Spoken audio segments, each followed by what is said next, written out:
오늘은 그 제3회 평택도시공사 전문가 초청 강연이 되겠고요. 제목은 서울시 빅데이터 활용 교통정책 소개 및 지자체 제작의 사례가 되겠습니다. 오늘 강연해 주실 분은 그 스튜디오 갤러리의 강진동 본부장님이십니다. 이력을 간단하게 말씀드리면요. 그 2013년부터 22년까지 서울특별시 교통운영과 업무총괄을 담당하셨고요. 2015년에 서울교통안전대상본부총리상을 하셨고 20년에 그 대통령 부착까지 수상하신 분입니다. 박수로 강의를 맞이해 주실 거라고.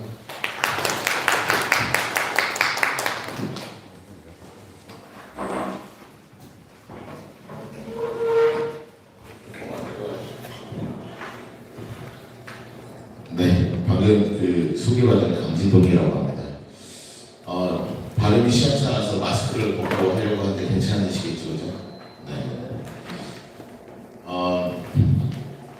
오늘 이렇게 그 발표에 대해서 얘기를 듣고 어떤 내용을 할까 하다가 공무원분들이 많이 오시기 때문에 제가 10년 동안 서울시에서 교통운영 관장으로 있으면서 있었던 여러 가지 일들을 하고 내용들을 소개시켜드릴 예정이 있고요.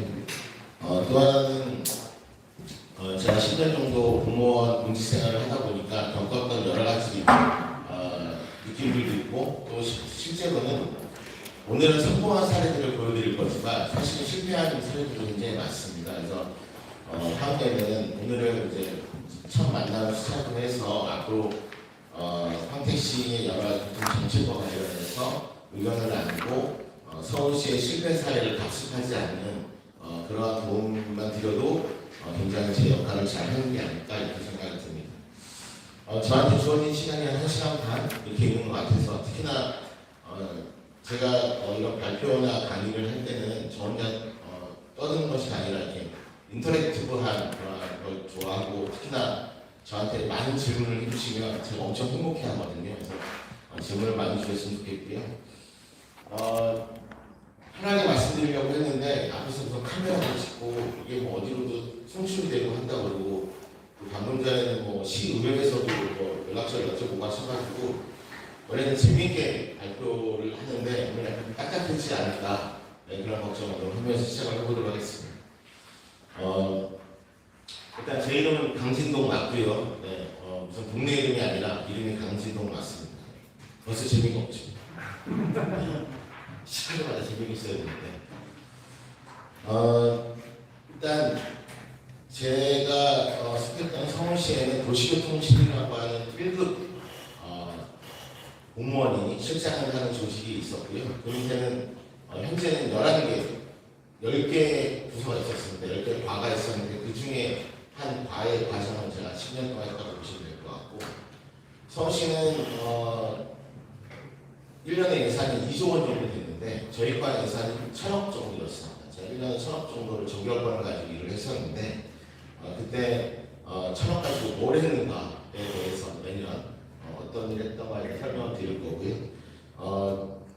제가 그 개방형직으로 근무를 하다 보니까 하기 힘들고 불편한 일들은 다 저한테 해주셨던 것 같아요. 그래서 저희 과의 팀이 8개 팀이 있었습니다. 직원이 50명 있었는데 이제야 이제 옛날 일이 됐지만 그 팀들의 역할들을 하나하나 설명하다 보면 재미있는 얘기가 되지 않을까 싶어서 말씀을 드리도록 하겠습니다.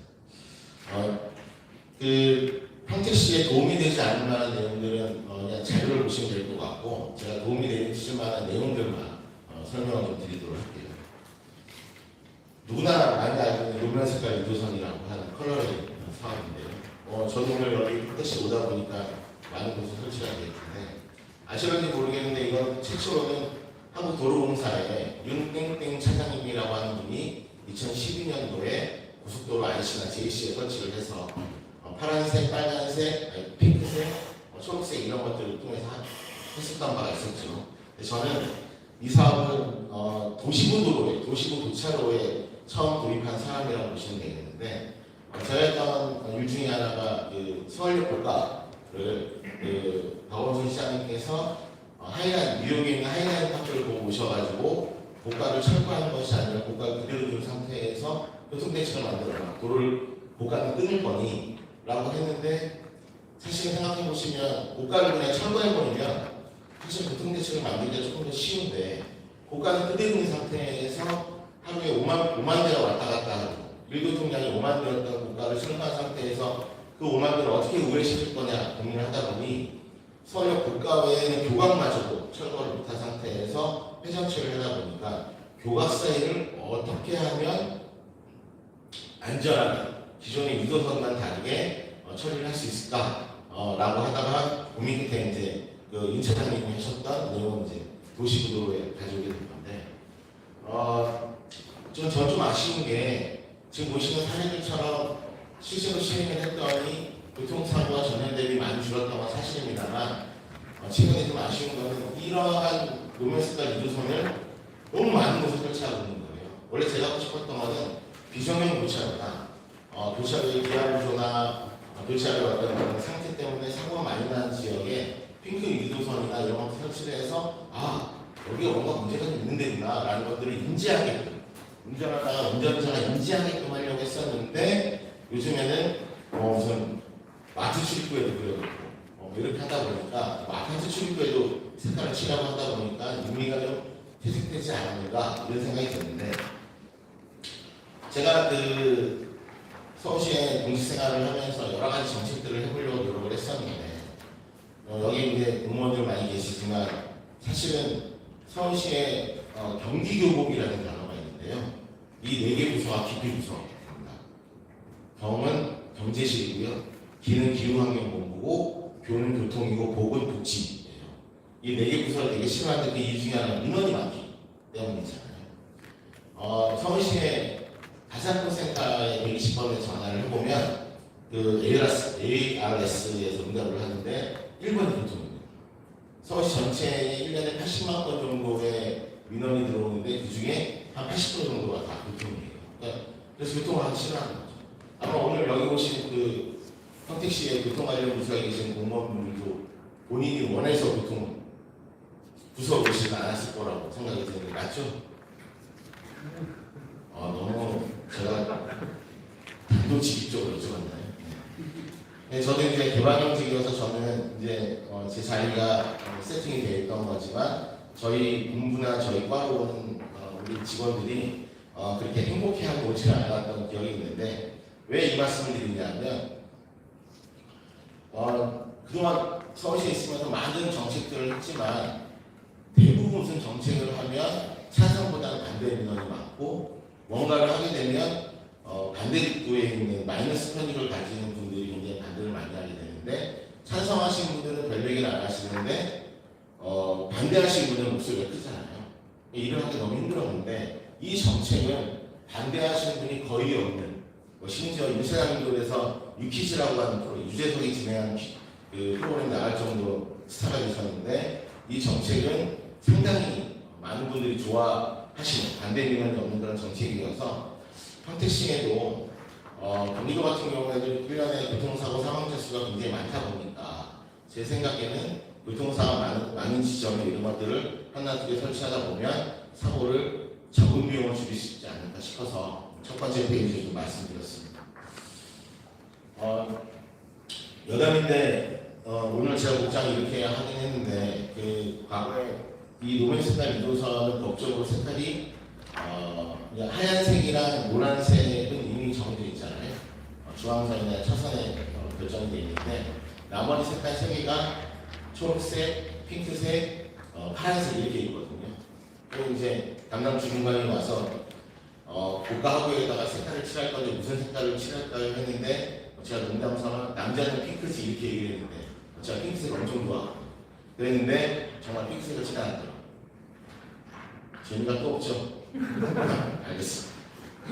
자, 두 번째로는 제가 이제 개방 형식이다 보니까 이분들한테 입금을 받아야 계약도 연장이 되고 성과도 좋게 나고 하다 보니까 이런 생각이 들었어요. 그렇게 120번 가상통센터나 시의원들이나 개별적인 민원이나 엄청난 민원들이 꽉 많이 들어오는데 이런 것들이 제대로 관리는 되고 있을까? 이런 고민을 한 적이 있었습니다. 그래서 지금 보시는 것처럼 좀 닭살잡긴 하지만 제목을 시민 말씀 지도라고 해서 어떤 플랫폼 같은 걸 만들었는데 우광 박사님 잘 아시겠지만 QGIS라고 해서 GIS 툴 중에 무료로 사용할 수 있는 툴이 있어요. 거기에다가 만든 거라 비용도 비예산을 했던 굉장히 간단한 코드와 함께 할 수 있었던 그런 사업들 중에 하나인데 이게 일이 커져버려가지고 시장님께 보고를 드렸더니 그 당시에 시장님께서 전 부서에 이것을 쓸 수 있도록 하여라. 그래가지고 제가 서울시에 공공에 정의된 바가 있는데 평택시도 한번 해볼만 하지 않을까 이런 생각이 좀 들어요. 무슨 얘기냐면 오른쪽 위에 보시는 것처럼 저렇게 그 민원이 들어오게 되면 공문으로 민원 답변을 내보내게 되는데 첫 번째 주에다 1점하고 뭐라고 씁니까? 귀되게 평안한 안녕과 기원하는 비슷하나요? 또 두 번째 어디서든가 많이 본 듯한 문구들이 쫙 써져 있습니다. 사실 민원이라는 게 반복적인 민원들 많고 유사 민원이 많다 보니까 이제 복붙을 하게 되죠. 근데 이게 약간 좀 성의 없어 보이는 거 아닌가 싶어서 저는 오른쪽 위에 이제 이렇게 민원 코드라고 해서 7자리를 붙여가지고 했고 그거를 GIS 베이스에 좌표계를 가지고 아래 그림에 보시는 것처럼 이렇게 플라팅을 할 수 있게끔 만들어놨던 거죠. 이걸 왜 했냐면 저희가 내년도에 예산 지금 예산 시즌이잖아요. 이미 예산 다 올라가 있을 거고 지금 구회가 있는 걸로 알고 있는데 그럴 시즌이죠. 근데 내년도에 무슨 사업을 할 거니? 라고 할 때 약간 좀 두루뭉술하게 그냥 유지관리 사업이나 개선 사업이나 이런 것들 한다고 하는데 1년 동안 모아놓았던 민원들을 대상으로 해서 내년도에 개선을 하겠소라고 얘기하게 되면 굉장히 설득력이 있는 거고 시민들의 입장에서 보면 내가 뭔가 민원을 넣었는데 무슨 숫자가 뭔 내용인지 모르겠는데 코드화해서 왔어. 관리하고 있구나. 이런 느낌을 줄 수 있는 그런 좋은 방법이고 다시 말씀드리면 예산이 안 들기 때문에 오늘 과장님이 오셨는데 네 와서 좀 한번 해봐 그러면 바로 그냥 해드릴 수 있는 그런 비예산 사업을 한번 해보실 만할 것 같고요. 제목은 취향에 맞게 좀 이렇게 톤다운 시켜서 만들어도 될 것 같습니다. 저렇게 만들어가지고 엄청 돈 많이 먹었어요. 시민 말씀 듣고 썼다가 세 번째로는 이건 좀 지난 얘기인데 공무원으로서의 제가 굉장히 획기적인 사건 중에 하나라고 보고 있는 것 중에 하나가 팬데믹입니다. 코로나인데요. 다 마스크 쓰고 계시고 저만 이제 허락을 받고 벗었는데 옛날에는 개인정보보호에 의해서 3법이 발의가 되면서 개인정보의 이동에 대한 정보를 남들에게 알려드리기 힘들었다는 사례가 있었습니다. 그런데 실제로 우리나라에서 어떤 도로를 신설하거나 할 때는 KTDP라고 하는 OD를 베이스로 해가지고 이게 도로를 신설하면 편익이 많이 발생할 거냐, 비용 대비 가성비가 어떠냐 이런 것들을 많이 하고 있죠. 지금도 하고 있고 타당성 검토를 하고 있는데 그 OD라는 게 5년마다 한 번 조사를 하고 전국에 있는 가구 수 중에 한 3% 조사를 한 상태에서 정확도가 있는 2%만 가지고 그 타당성 검토를 하는 거예요. 그러니까 2%의 가구가 대한민국을 전체를 대표한다고 보여지는 거잖아요. 그러다 보니 바이어스가 얼마나 심하겠어요.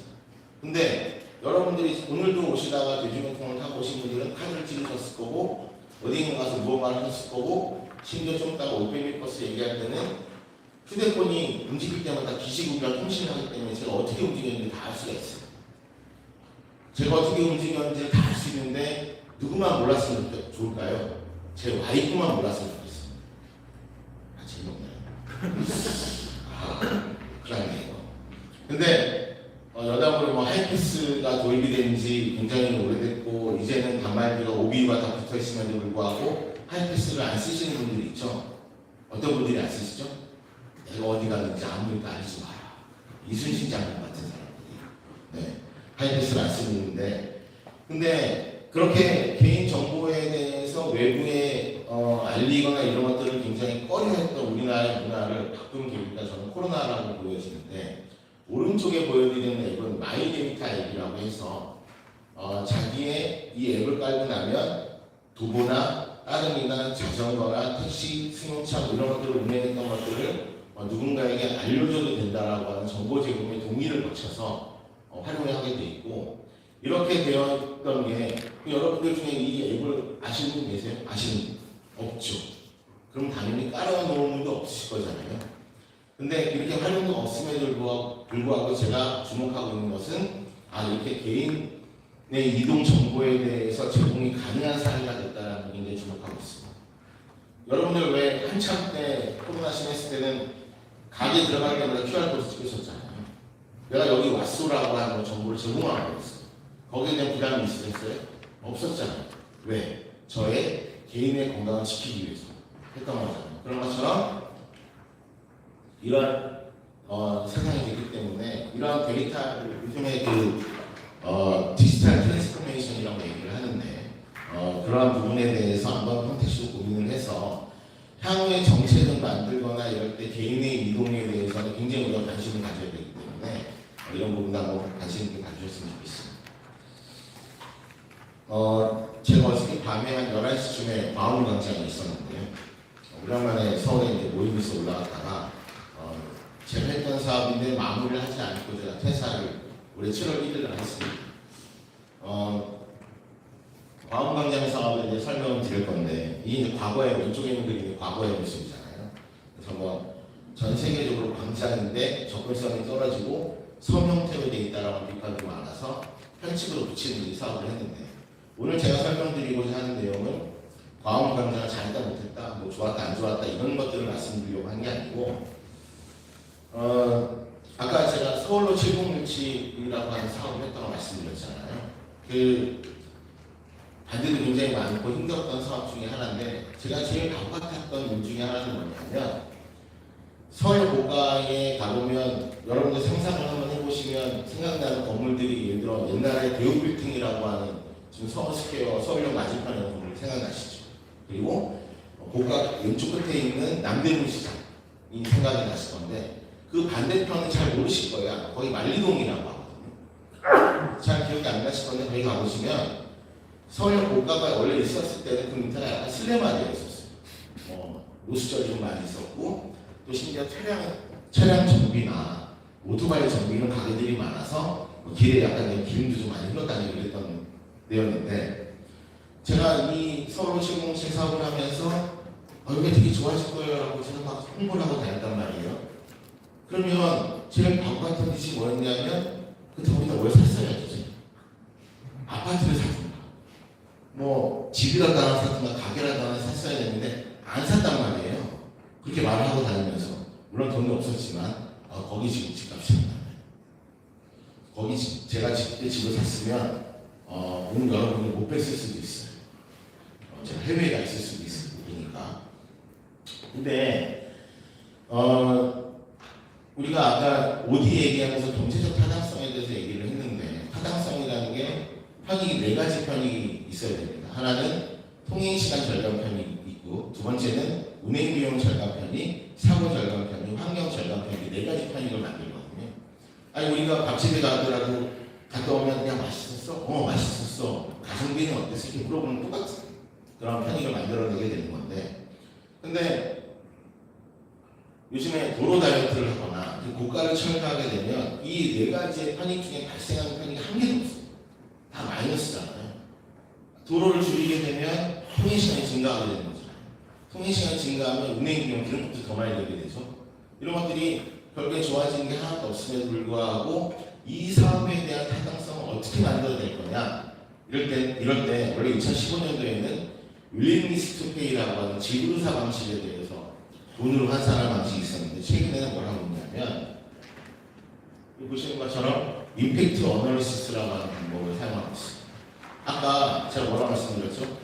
서울역 고가를 철거를 하고 보행도로 만들었는데 그러면 길이 더 많이 막힐 거니까 좋은 건 하나도 없어졌는데 뭐가 좋아졌냐 하면 집가가 상승하거나 이동인구가 증가해서 지역의 경제 매출이 증가하고 뭐 이런 것들이 있었을 거잖아요. 이것들을 어떻게 사회적인 편익으로 만들 거냐가 임팩트 어널리시스. 그래서 제 생각에는 평택에는 도시공사도 있고 평택에 이제 교통 관련 부서들도 있는데 향후에 이제 어떤 사업을 개진을 할 때 이 사업이 타당성이 있느냐 없느냐는 굉장히 중요한 요소가 될 겁니다. 예산 심사도 받아야 되고 하니까 그럴 때는 전통적인 수혜 방법으로 하는 편익만 생각할 것이 아니라 이동인구가 증가할 거냐, 사회 경제적인 요소가 증가할 거냐 이런 것들에 대해서 고민을 한번 해보셔라 라고 말씀을 드릴 거고요. 이 페이지 보시면 결국에는 사업 전후에 어떻게 고용량이 증가한다 이런 것들까지 내용을 포함해서 컴퓨터 어널시스를 한다라고 말씀을 드리겠습니다.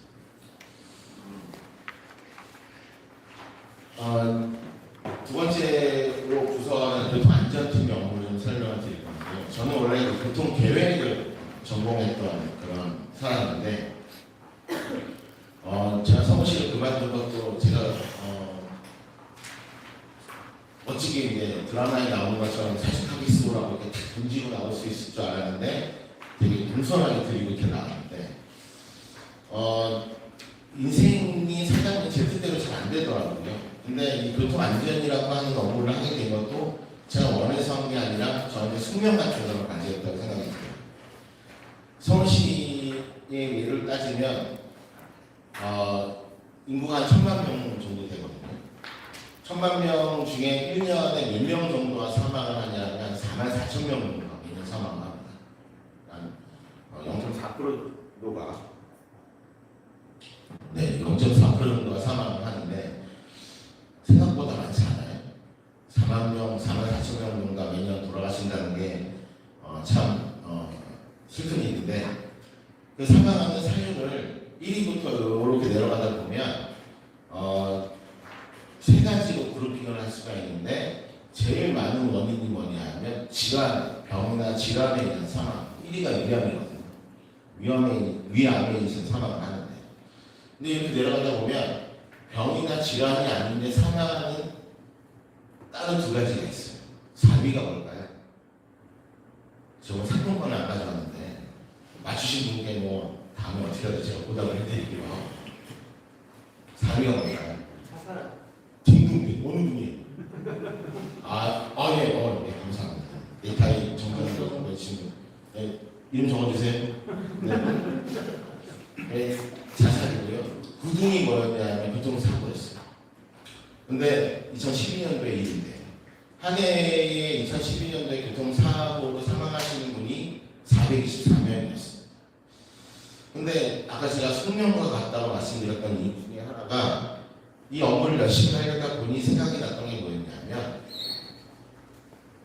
누구나 사람이 안 죽었으면 좋겠고 제 주변인 분들도 사망하지 않았으면 좋겠는데 저는 이렇게 해석을 좀 한번 해봤어요. 질환에 의한 사망은 고통스럽지만 아프지만 본인도 사망을 하게 된다는 걸 알 수 있고 주변에 있는 사람들도 이별할 수 있는 시간들을 충분히 준다라고 좀 생각이 듭니다. 고통스러운 이별의 시간이겠지만 근데 어쨌든 간에 원인이라는 게 본인한테 있을 수도 있고 뭐 예를 들어 유전일 수도 있고 여러 가지 뭐 환경에 의한 수도 있는 거잖아요. 근데 자살은 가족들은 모르고 친지들은 모르고 친구들은 모르는데 본인은 압니다. 본인이 시도를 하기 때문에 본인이 또 준비할 수 있는 시간이 있다고 생각이 들어요. 근데 교통사고는 본인도 모르고 가족도 모르고 아무도 모르는 상태에서 사망을 하게 돼요.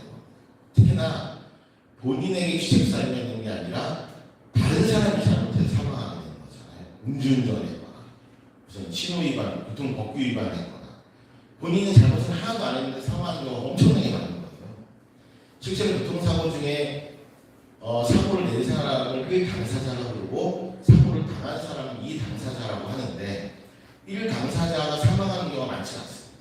대부분 2당사자가 사망을 해요. 그래서 이러한 청천벽력 같은 사고를 한번 줄여봐야겠다라고 일을 시작했는데 하다 보니 실제로 많이 줄기를 했고요. 뭐 그게 서울시 역할이었겠어요. 공이 꼭 서울시에 있는 것이 아니라 사실은 뭐 의료 기술이 발전하니까 뭐 여러 가지 사건들이 있어서 여러 좋은 기술의 발전이나 차량의 안전 기술이 발전해서 하기도 했는데 근데 어쨌든 424명이 작년 기준으로 한 180명까지 줄었습니다. 그래서 절반 이상을 줄이게 되는데 저한테는 운명과 같고 숙명과 같은 일이었는데 최근에 조금 퇴색이 된 게 여러분들이 너무나 잘 알고 있는 아마 오늘도 운전하시고 오시다가 이거는 어떤 놈이 한 거야 라고 욕을 하셨을 만한 5030 사업 이 선두에 제가 있었습니다. 아주 나쁜 놈이죠. 너무 불편하시죠. 근데 이게 정책이라는 게 처음에 만들 때는 굉장히 좋은 취지로 만들었는데 하다 보니 일률적으로 모두 50이나 30으로 다운시켰던 게 문제인 것 같고 아마 점진적으로 어쨌든 보행자의 안전을 확보하기 위해서 한 정책이었는데 보행로가 하나도 없는 상태임에도 불구하고 다운시키거나 이런 것들은 아마 다시 매뉴얼에 따라 올릴 거라 생각이 들고요. 어쨌든 뭐 지금 런던 같은 경우에는 우레즈라고 해서 울트라 로우 에미션 존이라고 하는 거기 시속이 20km입니다. 그렇게 전 세계적으로 속도를 다운시키는 방향으로 가고 대중교통을 활성화하려고 하는 방향으로 가고 있는데 어쨌든 운전하시다 불편하시더라도 좀 참으시고 민원은 못 넣으시겠네요. 민원은 넣으면 저한테 오니까 그죠. 본인들한테 가니까 이것도 재미가 없는 거예요. 뭐 이런 것들은 천천히 보시기도 하시고요. 이것도 제가 볼 때는 사고를 줄이려고 하는 컨택시에서 아주 작은 노력을 한번 해볼만 하지 않을까 이런 생각이 듭니다. 에이다스라고 해서 어시스턴트 드라이빙 어드밴스드 드라이빙 어시스턴트 시스템이라고 있는데 아마 여기에 계신 우리 공무원분들의 보유하고 있는 차의 기능이 있을 것 같아요. 뭐 소나타나 요즘에 아반떼 이런 기능들이 들어가는 것 같은데 원래 제가 했을 때는 2018년도에 이 에이다스라고 부르는데 이거 시스템이 제일 많이 잘 만든 회사 이스라엘의 모빌아이라고 하는 회사예요. 지금은 기술이 일반화가 돼서 현대차에 많이 붙어 있는데 여러분 운전하시다 보면 차에 뭐 전방 충돌경보 이렇게 막 알람 뜨는 거 있으시죠? 끄떡끄떡 하시는 분들은 좋은 차를 가지고 다니시는 거고 그리고 뭐 차선 이탈되는 거 뭐 보행자 충돌 경보 이런 경보들이 차에서 알람으로 많이 뜨고 있는데 더 좋은 차들은 그런 알람만 띄우는 것이 아니라 차량을 제어하죠. ECS에 물려가기 때문에. 근데 이렇게 하는 거죠. 그 52대 제가 2018년도에 모빌아이의 이스라엘 모빌아이 회사의 에이다스를 52개를 사와가지고 어떤 택시 회사를 컨택을 해서 달아드렸어요. 2018년에 달아들여서 그 5가지의 에이다스에서 울리는 알람들이 어디에 많이 알람이 울리는지 어떤 곳에 어떤 종류의 알람이 많이 울리는지를 데이터를 모은 적이 있었습니다. 모았더니 지금 그림에 보시는 것처럼 서울시 25구에 4치구가 있는데 구로구 쪽이가 빨간색이 많이 나왔어요. 여기 뭐 알람이 많이 떴어요. 왜 여기 알람이 많이 떴을까요? 힌트는 서울시에는 한 200여 개의 택시 회사가 있어요. 제가 법인 택시 회사를 컨택을 했는데 그 중에 가장 호의적이었던 구로구에 있는 모 회사를 하다 보니까 그 택시가 구로구를 많이 다닐 거잖아요. 그래서 이제 알람이 많이 떴는데 맞출 수 있었다 이런 생각도 잘 안 드시나 봐요. 그죠? 알겠습니다. 어쨌든 간에 이렇게 히트맵을 띄워놨는데 제가 주목했던 건 안전을 하게 하려고 했던 거니까 두 가지입니다. 저는 되게 궁금했는데 하나는 차선 이탈 경보가 어디 많이 나오는가가 궁금했고 그러면 도로의 기하 구조가 좀 이상합니다. 두 번째로는 보행자 충돌 경보가 어디 많이 나오는가 좀 주목을 했습니다. 그랬더니 오른쪽 아래 보시는 것처럼 도로의 오일뱅크 앞에 보행자 충돌 경보가 많이 나오는 거예요. 그래서 현장을 한번 가봤죠. 가봤더니 왜 공무원들 제일 많이 오는 건 네 글자. 저분은 어떻게 할까? 특사행정이잖아요. 현장을 가는 거죠. 너무 멋지시다. 그래서 이제 갔더니 실제로 횡단보도가 좀 멀리 있다 보니까 무단횡단 하시는 분이 많이 있는 거예요. 그래서 제가 뭐 했을까요? 두 가지 방법이 있죠. 하나는 포지티브한 방법이 있고 네거티브한 방식이 있는데 네거티브한 방식은 무단횡단 금지선을 설치하는 방법이 있고 포지티브한 방법은 횡단보도를 신설하는 방법이 있습니다. 오른쪽에 그림에 보시는 것처럼 횡단보도 굉장히 가까워요. 횡단보도는 100m 이내 설치가 두 개가 안 되게 되어 있는데 설치했습니다. 이러한 사례들은 적극적인 행정 사례로 평택시에서도 한번 해볼만 하지 않나. 그러니까 뭐 일이라는 게 포장하기 나름인 건데 그냥 민원 들어가게 했어요 이런 것보다도 여러 가지 데이터 기반을 했다라고 하면 설득력도 있고 예산 확보도 쉽고 일꾼들에게도 이쁨 받고 이러지 않을까 싶어서 하나 좀 말씀드렸고요. 이제 에이다스로 하다가 사실은 뭘 했냐면 현대자동차의 블루링크라고 하는 시스템이 있는데 거기는 관계자랑 얘기를 해서 서울시 전체의 현대차가 다니는 곳에 있는 알람을 다 하고 그래서 이제 정책을 만들었기 때문에 비용이 드는 사업 아니라고 생각이 들고요. 다만 현대차랑 협업하기 너무 힘들었어요. 이게 유튜브가 현대차까지 나와요. 현대차랑 협업하기 너무 행복했어요. 자, BRT 업무를 좀 설명을 드리려고 합니다. BRT가 이제 버스 레피드 트랜짓의 약자인데 평택시에도 버스 중앙차로가 있나요? 네. 연장이 얼마 정도 될까요? 담당자가 안 오신 걸로 하고요. BRT 업무가 참 힘들었어요, 저는 개인적으로. 아까 교통안전은 그래도 보람이라고 좀 있었는데 BRT는 굉장히 힘들었는데 지금 사진에 보이시는 저 공간은 종로입니다. 종로인데 보시기에 오른쪽에 있는 네트워크를 보시면 교통이라는 게 플로우고 게다가 네트워킹이 돼야 되는데 저 파란색이 설치되어 있는 걸 보여주는 거거든요. 저게다 둥덩둥덩 비어있는 거예요. 무슨 문제가 생기죠? 버스가 중앙차로로 가다가 갑자기 가로변으로 가서 정류장에 사람을 태우고 또 중앙으로 가고 이런 일들이 생기는 거잖아요. 그럼 거기서 이제 급차로 변경이나 여러 가지 교통사고들이 만들어지게 되는데 제가 2013년도에 서울시에 입사를 했는데 저 오른쪽에 있는 그림보다 훨씬 더 중간중간에 끊겨 있는 거예요. 왜 거기 중간중간 끊겨 있었을까요? 설치하기 힘드니까 반대 민원이 많으니까 효과가 적으니까 그래서 안 했던 거잖아요. 우리 성격이 나쁜 거죠. 하기 쉬운데 해놓고 저거 하기 힘든데 하라고 저를 뽑아놓은 거잖아요. 꼬신 건가 봐요. 자, 그래서 하게 되는데 제가 종로를 했는데 지금 왼쪽에 그림에 보시면 종로가 왕복 8차로에 들어옵니다. 근데 왼쪽 보시면은 승용차의 차로가 왕복 4차로고 자전거 도로에다가 중앙차로까지 승차대까지 만들었잖아요. 그럼 승용차 입장에서는 왕복 8차로의 도로가 왕복 4차로밖에 안 되니까 50km가 줄어드는 거예요. 얼마나 인원이 많았겠어요. 근데 이걸 이제 도로 다이어트 사업이라고 하는데 주민설명회를 원래 종로구청 가서 한 번만 하려고 했는데 종로에 딱 그 구민회관에 갔더니 제가 딱 입장을 하니까 여기 단상이 굉장히 큰 데였는데 단상에 사람들이 다 앉아있는 거예요. 걸쳐가지고 그래서 저보고 물러가라 너 나가 제가 말씀 안 드려도 아시겠죠? 이게 방송이라 제가 지금 그런 말 못하는 거예요.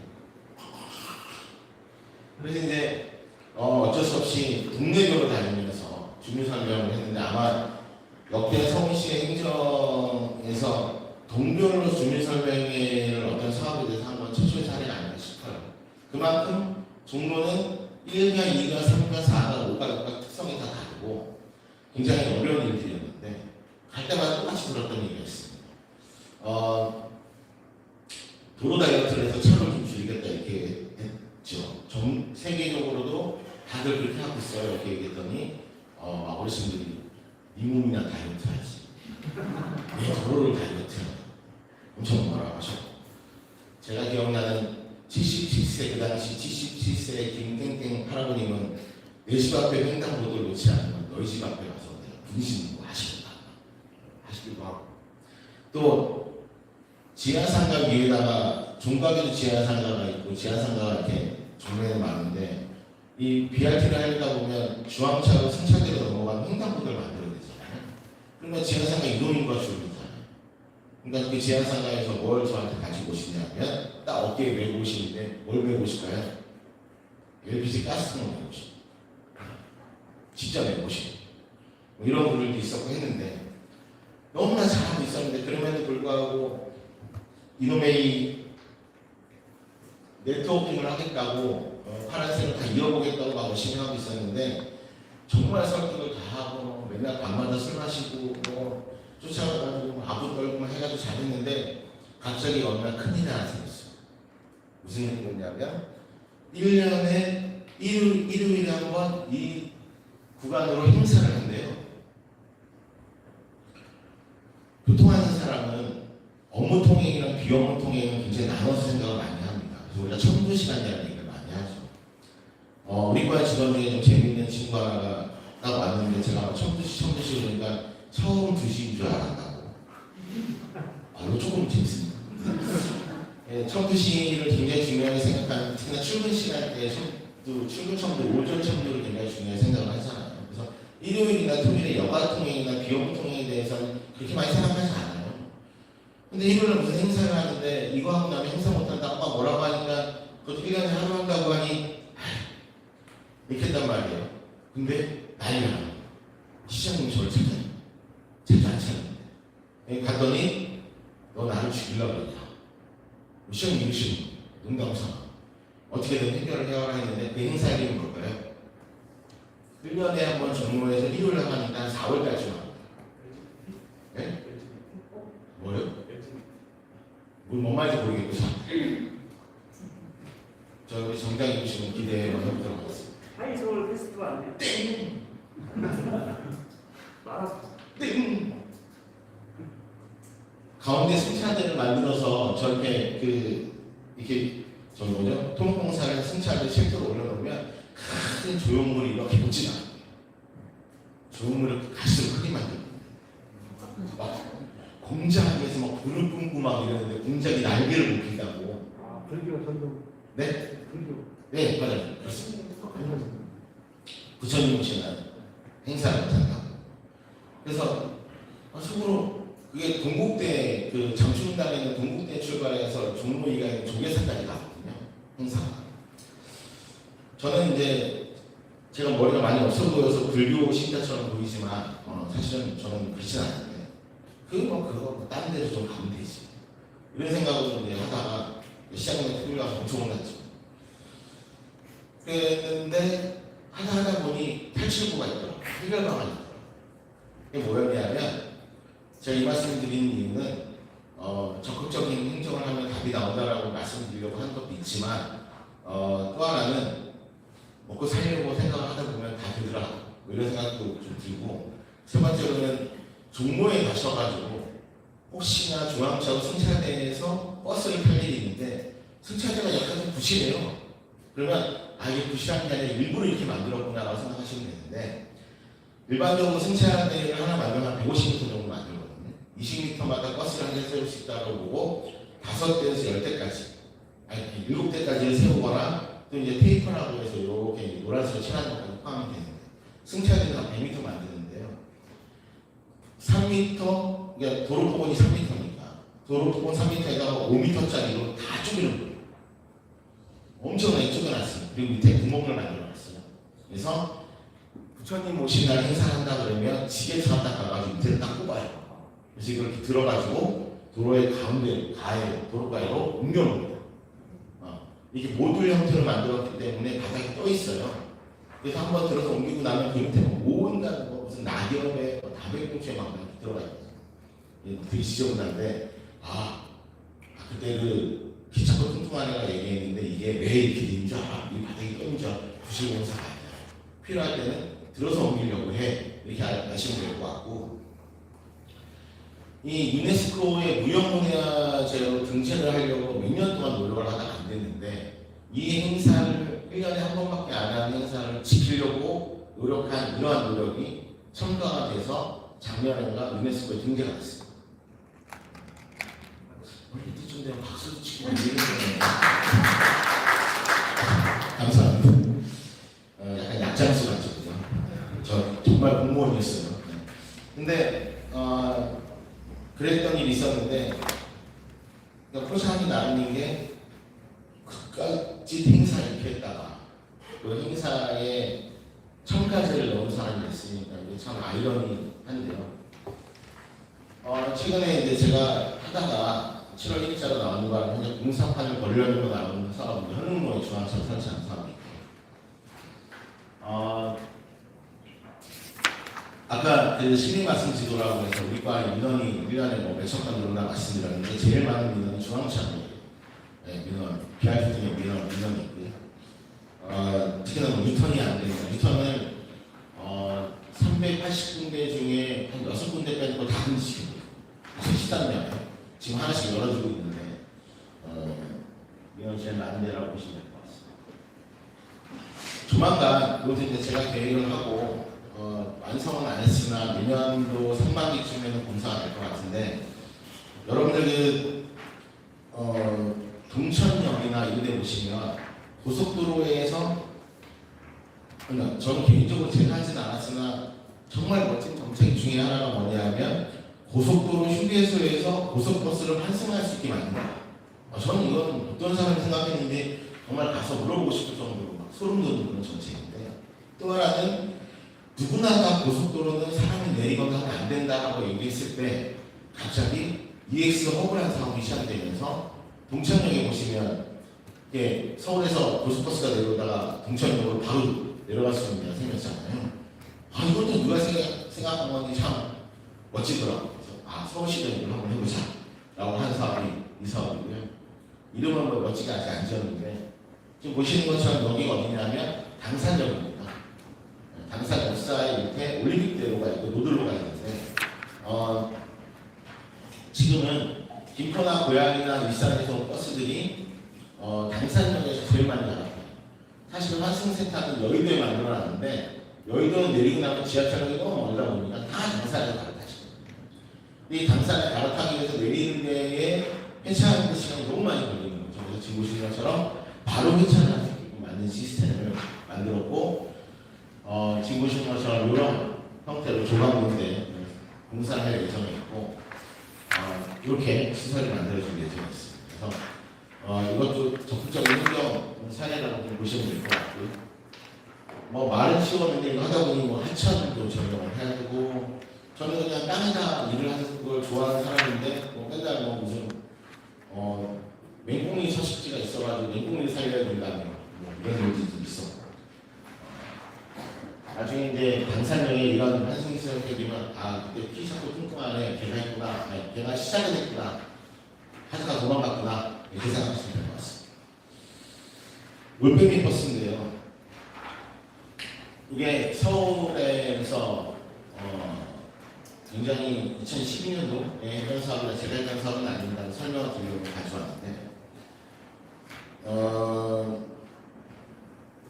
교통을 왜 하는가에 대해서 생각을 좀 해보면 제가 이제 학교 때부터 교통을 했기 때문에 한 30년째 교통을 하고 있는데 보이기에는 한 10년밖에 안 해도 굉장히 젊었습니다. 30년째 교통을 하고 있는데 교통에 있는 현미적인 시각으로만 보면 굉장히 어려운 분야라고 생각이 드는데요. 교통을 하고 나면 굉장히 좋아지는 일들이 많이 생기는 거죠. 지역 경제가 활성화가 되고 또 안전한 사회를 만들 수 있고 조금 더 밝은 미래를 볼 수 있고 이런 교통을 하고 있는데요. 저는 올빼미 버스가 단순하게 심야 시간대에 버스의 통행권을 만들어줬다라고 의미를 둔 것이 아니라 사실은 경제라는 것이 낮의 경제도 있지만 밤의 경제도 있고 이게 밤의 경제라는 게 안 좋은 말을 얘기하는 것이 아니라 반드시 밤에 이동해야 되는 사람들이 있는 거잖아요. 오히려 그 사람들이 훨씬 더 소수이긴 하지만 취약계층일 수 있다는 생각이 들어요. 특히나 심야 시간대에는 택시나 이런 비용들이 굉장히 높잖아요.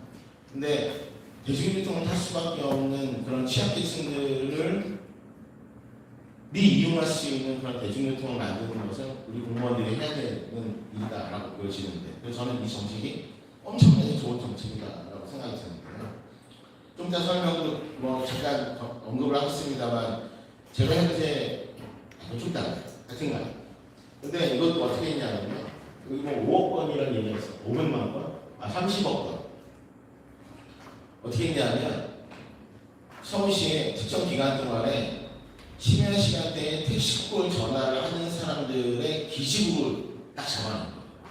그리고 그 사람이 어디 사는지를 주소지를 연동시켜서 우리가 희망선도라고 하는 디자인 맵을 딱 그렸는데 그 디자인 맵을 쫙 추려가지고 만든 게 왼쪽에 있는 8개인가 9개 노선. 이 사람들이 어디로 갈 것인가 밤에 이렇게 한 거죠. 택시를 대체하는 수단을 만들기 위해서 그만큼 좋은 방법이 없었던 거예요. 근데 하고 났더니 왼쪽에 그림 보시면 결국에는 지하철 노선도랑 비슷합니다. 그러니까 메트로버스 개념이 되는 거예요. 결국에는 우리 역세권이라고 하는 것처럼 역사 주변에 정류장 주변에 사람들이 많이 모여 살잖아요.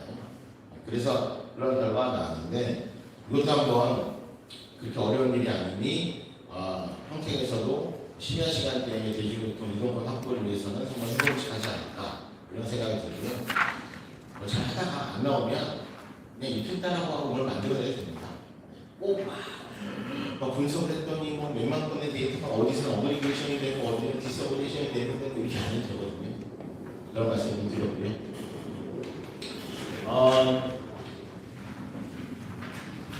제가 그 교통 계획을 했고 제 교통 운영과의 담당 과장이었는데 제가 관리했던 게 서울시의 신호교차로가 한 5,600개야 되고 도로 연장이 한 8,000km 정도 되는 도로를 담당하는 사람, 차도를 담당하는 사람이었어요. 도로는 차도하고 보도로 나눴잖아요. 근데 그 중에 차도를 담당하는 사람이었어요. 여기 계신 뭐 공무원들이나 과장님들은 저보다 훨씬 재밌을 것 같은 게 저는 보도를 관리하는 데랑 싸워야 되는데 아까 도로 다이어트를 하면 까짓거에 보도를 넓혀 귀찮게 이렇게 싸워야 되는데 우리 과장님은 요 반을 나눠서 이분과 이분이 싸우게 하는 거잖아요. 그렇죠? 네. 많은 부분을 결정할 수 있는 그 공무원들이 하는 세 가지 답변이 있어요. 탁상 인정만 그건 우리를 혼냈다는 말이고 민원이 들어오면 세 가지 답변을 합니다. 첫 번째가 뭐죠? 예산이 없어요. 두 번째가 사람이 없어요. 세 번째가 뭘까요? 우리 거 업무 아니에요. 이걸 뭔가 말하면 안 되는데 왜 이렇게 되는 거죠? 그 옛날에 그 콘센트에 하정우가 주연을 했던 터널이라는 영화 아세요? 터널에 갇혀가지고 생존했던 영화. 그걸 패러디한 터널이라는 그 프로가 있었는데 이렇게 된 거죠. 개그맨이 터널에 갇혔는데 정신 차리고 보니까 막 물도 새고 막 터널이 무너질 것 같은데 옆에 터널 관리는 무슨 부서라고 딱 전화번호를 썼는데 그 전화번호를 저 좀 살려주세요って 전화했더니 이거 어떻게 된다고 하니까 천장에 물이 새요. 물 수납과로 전화하세요. 자, 근데 그렇게 이제 공무원들이 얘기하기가 좋은데 저는 차도를 관리하는 사람임에도 불구하고 도행에 굉장히 관심이 많았어요. 심지어 저희 시장님이 저한테 좀 걸어라. 안 그러니 몸이 그렇지. 이렇게 얘기하신 적도 있는데. 근데 저는 이런 생각을 좀 합니다. 평택이라는 도시가 굉장히 지역적으로 좀 넓죠. 그리고 실거화된 지역이랑 그러니까 도농 복합 지역이라는 일정 부분을 보실 수도 있는데 그래서 외곽 지역의 대중교통 서비스가 잘 안 돼 있다 보니까 차량을 다 소유를 해야 되는 그런 상황이 발생하는 거잖아요. 근데 저는 향후에 말씀드릴 DRT나 이런 것들을 적극적으로 장애인뿐만이 아니라 교통 서비스 소외 지역에 좀 만들어 드렸으면 좋겠다 이런 생각을 좀 하는 이유가 이런 거 좀 겪어본 적 있지 않으세요? 맨날 제가 운전을 하고 다니는 길인데 아마 오늘도 운전하고 오신 분들은 맨날 똑같은 길을 운전을 하고 오셨을 건데 어느 날 누가 뛰어주거나 옆에 앉았는데 가다 보면 이 건물 언제 올라왔어? 이런 거 겪어본 적 있지 않으세요? 저 방이 언제 망했어? 문제 갔어? 이런 거 있잖아요. 참 같은 공무원인데 자 하여튼간에 이게 뭐냐면 평택시가 현재 거주인구 50만에 유입인구, 유동인구 해가지고 한 70만, 80만을 보고 있고 또 제목인처럼 큰민시를 바라본다고 하면 도시가 활성화가 돼야 되는데 도시가 활성화가 되는데 첫 번째 수단이 뭐냐 하면 집값이 떨어진다? 이런 것들도 있겠지만 여러 가지 이유가 있겠지만 첫 번째는 제가 볼 때 대중교통을 활성화하는 게 가장 우선이라고 보여지고요. 두 번째로는 대중교통을 활성화하게 되면 무슨 일이 생기냐면 사람들이 보행을 합니다. 왜냐하면 요즘에는 자동차를 가지고 있으니까 아마 오늘도 그런 분들 계실 건데 아파트에서 엘리베이터를 타고 쭉 내려와요. 그래서 몇 발짝 안 걸어서 아주 가까운 곳에 주차해 놓은 자기 승용차를 몰고 사무실까지 옵니다. 사무실까지 와서 아주 가까운 곳에 주차를 해서 조금만 걸어서 사무실에 들어갔어요. 그게 뭐냐면 보행으로 하는 이동은 사람들이 다 수직적인 이동만 어떤 기계에 의해서 하는 것들을 인정을 하고 수평적인 이동은 다 뭘로 하려고 하냐면 차를 하려고.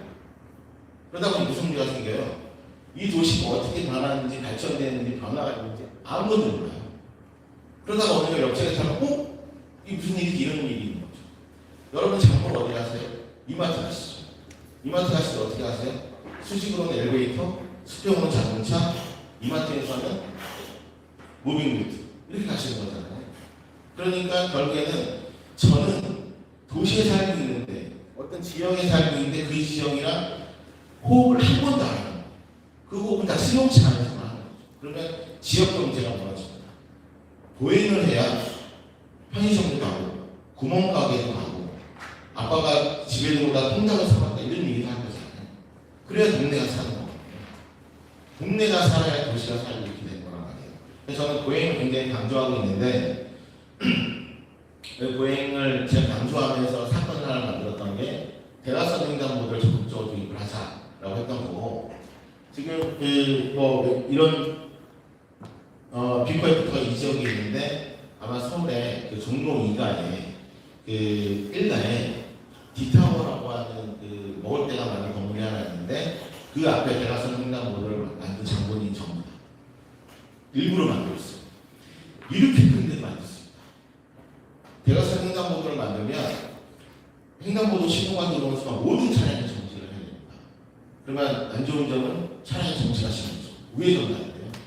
근데 보행자들은 한 번에 대각선까지 건널 수 있고 횡단보도 신호 시간을 결정하는 변수가 뭐냐면 7초 더하기 횡단보도 길이에다가 외초를 나눠서 쓰는데 대각선으로 하게 되면 횡단보도 길이가 길어지잖아요. 그러니까 전체적으로 플러스가 엄청 떨어지는 거예요. 그런데도 불구하고 난 여기다 하겠어라고 다 해놓은 거죠.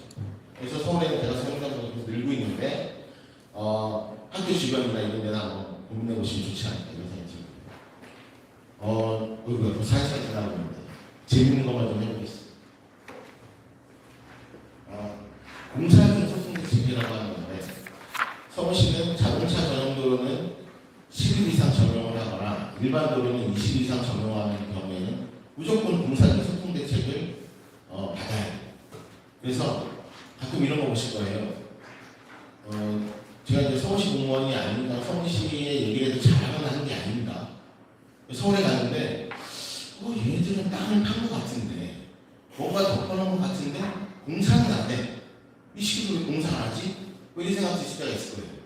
다 몰래 하고 있는 몰래 피해를 안 주고 시간 시간에 도착을 했다가 나중에 복귀하거나 아침에 복귀를 해서 승용차 통행을 가게 하거나 아니면 보행자들도 밤에 통행량이 없을 때 공사하고 다시 덮어놓거나 뭐 이런 대책들을 만들게 되는데 첨언해서 말씀드린 거고요. 서울시 교통정책 지원 시스템이라고 하는 잘 되는 시스템이 하나 있습니다. 돈을 좀 많이 드는 시스템이라서 평택시에 이거 그냥 갖다 드릴게요라고 제가 공무원도 아니면 말씀을 못 드리지만 어쨌든 한번 살펴보실 만하다 이런 생각이 좀 들었고요.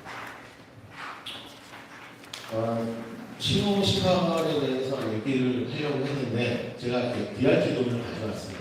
뭐 굉장히 두껍잖아요. 할 건데요. 제가 모든 일을 뭐 되게 잘한 것 같고 이렇게 설명을 하고 있지만 제가 제일 싫어하는 시선인데도 불구하고 시의원의 민원에 의해서 계속했던 사업이 하나가 왼쪽에 보시는 음성하는 보조장치예요. 이번에 양쪽에 폼을 세워놓고 빨간불인데 사람이 건너가면 지향성 스피커에서 빨간불이 건너지 마세요 하는 건데 이게 한 세트가 2,000만 원. 제가 이거를 의원발의 예산을 받아가지고 집행을 할 때마다 피눈물을 흘렸던 사업인데 절대 하면 안 된다 이런 생각이 들고요. 이거를 교통안전시설부로 등재해준 경찰청도 참 나쁜 사람들이다 이런 생각이 들어요. 경찰청도 뭐예요? 경찰청 사랑합니다. 다각형 보행 신호등, 다각 신호등도 스몬비라고 하죠. 스마트폰 좀비들에 대한 대책으로 하고 있었는데 저도 사실 좋아하는 사업은 아닙니다. 왜냐하면 스몬비들이 핸드폰을 안 보고 걷게 하는 제도나 문화를 활성화하는 데 힘들더라도 노력을 해야지 스마트폰을 보는 사람의 시야 안에 횡단보도에 신호등이 들어오게 하는 것은 좀 나쁜 행정이라고 보고 있어요. 그럼에도 불구하고 뭐 일단 해놓으면 뭐 이런 게 있잖아요. 어떤 게 생겼는데? 그럼 또 이제 뭐 의원들은 내가 했어. 뭐 이렇게 그래가지고 지금 이런 것도 해야 됩니다. 일단 사례가 있습니다. 제가 아까 5,600개의 신호 교차로를 제가 관리했다고 말씀드렸는데 사실은 저는 경기도의 교통 신호 운영 방식에 대해 굉장히 큰 불만을 가지고 있습니다. 전문가 입장에서. 일단은 최소주기 운행 방식을 해야 되는데 너무 상대 신호를 많이 하고 있다. 진 신호를 많이 하고 있다는 게 가장 불만이고요. 나중에 한번 정말 개인적으로 한번 좀 이거는 정말 돈 되는 일이 아니기 때문에 캐치프레이즈 이쁘게 걸어가지고 예를 들어 지키고 싶은 신호를 만들겠다. 신호가 되면 이런 거 있지 않으세요? 밤에 집에 가는데 그 차로에 차가 한 대도 없는데 제일 자연스러운 신호가 안 들어오는 거예요. 답답해 미치겠죠. 외초를 기다리는 게 너무 힘들어요. 그래서 그걸 어디다가 큰 사고가 나. 이런 일들이 있는 거잖아요. 그래서 저는 미니멈 그린 타임을 계속 반복적으로 하는 것이 평택시나 경기도에는 굉장히 유리할 거다 이렇게 보여지고 있는데 신호는 그렇게 하지 않고 굉장히 긴 신호만 주고 있어서 제가 경기도 관련된 일을 만약 하게 된다면 반드시 하고 싶은 사업이 최소주기 신호를 하고 싶고요. 하여튼 지키고 싶은 신호를 만들고 싶다 이런 하고 싶습니다. 여러 가지 내용들이 있다고 보시면 다 아실 것 같고 긴급자동차 우선 신호가 최근에 안성인가요? 한다고 해서 행여부 장관한테 1억 포상을 받아가지고 자랑 크게 하는데 최초로 시작한 건 제가 강북구청 강북구 소방서를 대상으로 한 바가 있었는데 제가 간이 쪼매내가지고 서울시 전역을 했으면 저도 한 1억 받았을 겁니다. 물론 제 돈 아니지만 어쨌든 여기에 이제 저는 개인적으로 이런 생각을 합니다. 대한민국의 교통 안전 문화의 가장 큰 획을 그은 사건은 바로 이 텔레비 프로그램이라고 생각합니다. 아시는 분? 대한민국의 교통 안전에 큰 계기를 전환시켰던 그런 텔레비 프로그램이 하나 있었어요. 네? 위기 탈출 넘버원. 뭐요, 과장님? 위기 탈출 넘버원. 땡. 이경규 횡단보도. 이경규 횡단보도. 그게 뭐냐면 일요일 밤에서 사일치 만들씨가 했던 이경규가 간다는 프로가 있었는데 뭐였냐면 80년대였나요? 이경규하고 무슨 전문가 한 명이 그다음 박용 하시는 그 박용훈 분이 이렇게 이제 옥상에서 내려다보고 있어요. 정지선을 지키면 안 지켜요. 그래서 막 이렇게 중계를 하고 네 빨리 잡고 있습니다. 지금까지 왔습니다. 안 섰습니다. 안타깝습니다. 이러고 정지선을 딱 지키면 갑자기 막 내려와가지고서 인터뷰하고 뭘 드렸어요? 굉장히 놀랐어요. 그 이름이 양심 굉장히 이 교통안전이란 문화가 중요하구나라고 일요일 밤에 하게 된 거죠. 저는 그게 교통을 전공하는 사람들이 안전에 이렇게 얘기하는 거가 정말 큰 사건이라고 생각이 드는데 어느 날 제가 이제 긴급자동차를 하다 보니까 저도 그런 게 하고 싶어진 거예요. 그래서 MBC를 찾아갔습니다. 최현호 PD라고 예능 3부 PD를 만나가지고 아이디어 논의를 했는데 뭘 하고 싶었냐면 5세의 기적을 하고 싶었어요. 이렇게 얘기를 하다가 어쩌다가 이제 결국엔 못했는데 그래서 이제 연예인들하고 이제 뭘 하려고 했었는데 결국 못했는데 이런 생각 안 해보셨어요? 옛날에 운전을 하고 가는데 뒤에서 응급차량이 삐뽀 하고 가면 옛날에 무슨 생각을 했냐면 저 밥 먹으러 가는데 저거 건강 느끼고 가는 거 아니야? 진짜 아니야? 환장이 있는 거야? 이런 생각 안 해보셨어요? 다 착하시다. 저는 못 믿겠는 거예요. 그래서 잘 안 비켜주기도 했는데 얼마 전에 그 SBS에서 그래서 그 사업을 하려다가 이제 그런 프로그램을 만들려고 MBC랑 막 얘기를 하다가 약간 지지부진하고 있었는데 SBS에서 심장이 뛴다라고 하는 프로그램이 있었는데 그 조동혁이라고 하는 배우하고 전예빈이라고 이사동이라고 하는 배우 아시죠? 그들이 소방서 체험을 부산 기장군에서 하는 그 체험을 했어요.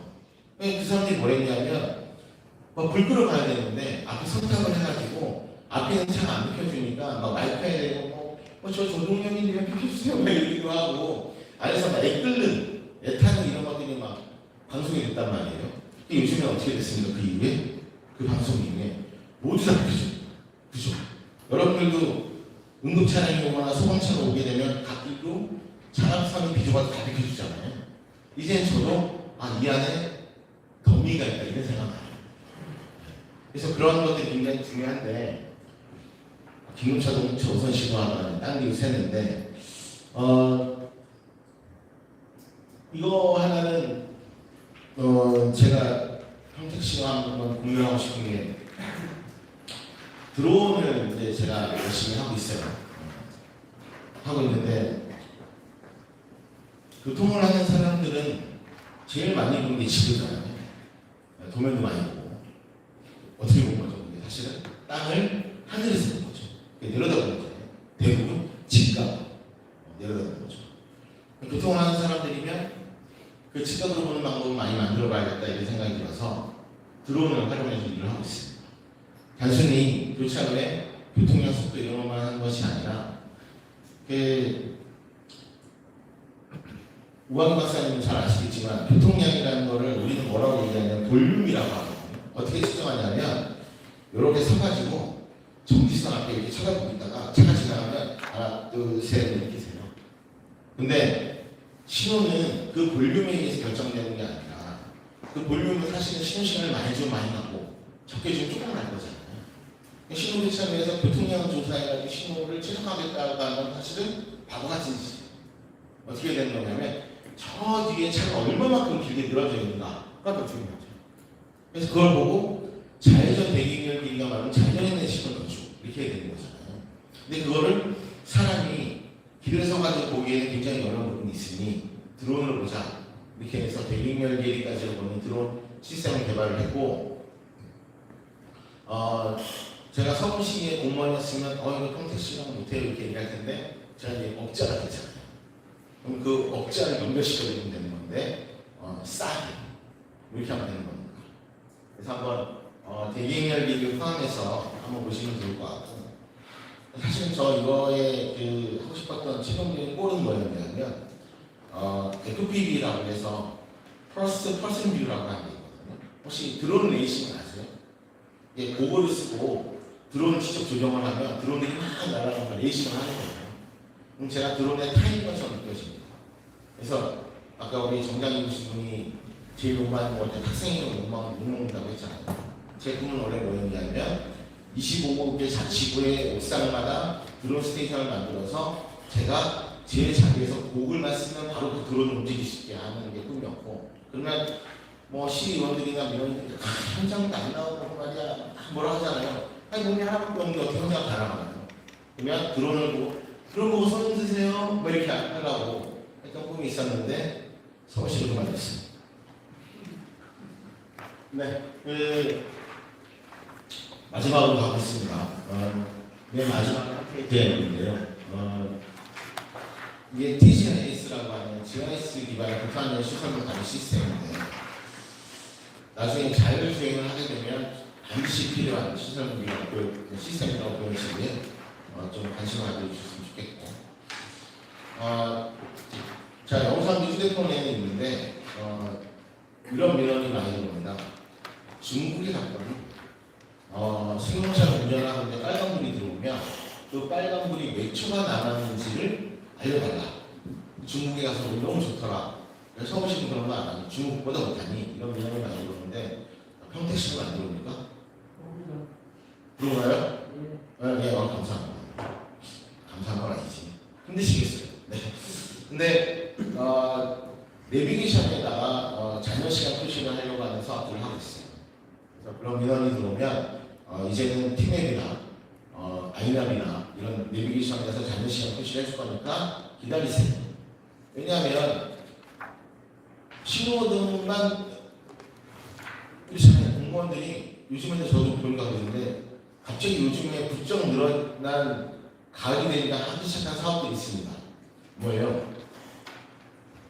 가을 되면 하는 사업이 있어요. 요걸 엄청나게 먹는 사업이 있어요. 보도블럭 교체 사업 하죠. 교통 이 신호 관련해서 이것만 바꾸면 나타나는 사람이 있는데 박정희가 나타납니다. 신호등만 교체를 하면 박정희가 나타납니다. 국민들이 신호등만 바꾸면 그래서 박정희 이렇게 얘기해요. 잘 모르시나 봐요. 제가 나이가 엄청나게 많은가 봐요. 제가 유신 시대에 살아가지고. 자, 어쨌든 그러니까 그런데 신호등의 한 부 한 부를 더 늘리는 데 예산이 많이 들잖아요. 근데 소프트웨어적으로 보여주게 하는 건 큰 예산이 들지 않기 때문에 저는 그 부분에 대해서 민원이 들어오면 조만간 휴대폰을 다 볼 수 있어요. 운전하시면 다 할 수 있어요. 이렇게 하고 싶다 이런 말씀 좀 드리고, 자, 이렇게 해서 1시간 10분 동안 서울시 교통운영 사례에 대해서 설명을 드렸어요. 혹시 질문 있으신가요? 안 하시겠죠? 네, 감사합니다. 네. 서울시 교통운영 가장 참여하시면서 이게 제일 아쉬웠다. 이것만은 정말 하고 싶었는데 너무 아쉽다. 아니면 뭐 이런 게 있었을까요? 가장 아쉬운 게 이거였다. 가장 아쉬웠던 거는 머리가 많이 빠진 게 아쉬웠거든요. 제 머리가 이렇게까지 없지는 않았는데 고생을 좀 했나 봐요. 사실은 지금도 하고 싶은 사업 중에 하나가 PM 사업. 저는 따릉이를 엄청나게 많이 타고 다녔거든요. 근데 이런 거죠. 제가 시청에 있는데 따릉이를 안 타고 다닐 때는 약속을 6시 반에 하면 근무 이가에서 약속을 하게 되면 6시에 나가야 걸어갈 수가 있는데 따릉이를 가면 한 5분이면 가요. 그러니까 이게 아까 경제 활성화, 교통이 해야 되는 여러 가지 역할들을 얘기했는데 예를 들어 이렇습니다. KTX 같은 경우가 굉장히 재미있는 것 중에 하나가 KTX만 1호선, 지하철 1호선이 연장이 돼서 어디까지 가냐면 천안까지 간 적이 있었어요. 그러고 나서 무슨 일이 생겼냐면 천안에 있는 백화점이 다 망했어.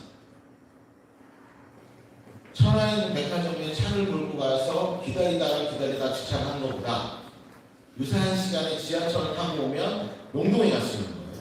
훨씬 더 많고 시간이 많이 있는 거죠. 다 망했어요. KTX가 딱 개통되고 나니까 대구에는 백화점이 망했어요. 대전에 백화점이 망했습니다. 그러니까 이게 교통수단의 등장이라고 하는 거는 영역에 대한 어떤 생활권에 대한 새로운 이해도를 가지게 하는 거잖아요. 옛날에는 부산에 당일로 출장을 못 갔어요. 지금은 누가 부산을 요즘에 당일로 출장을 안 갑니까? 자고 오면 방심하지. 좋은 데 갔나? 이런 거 하잖아요.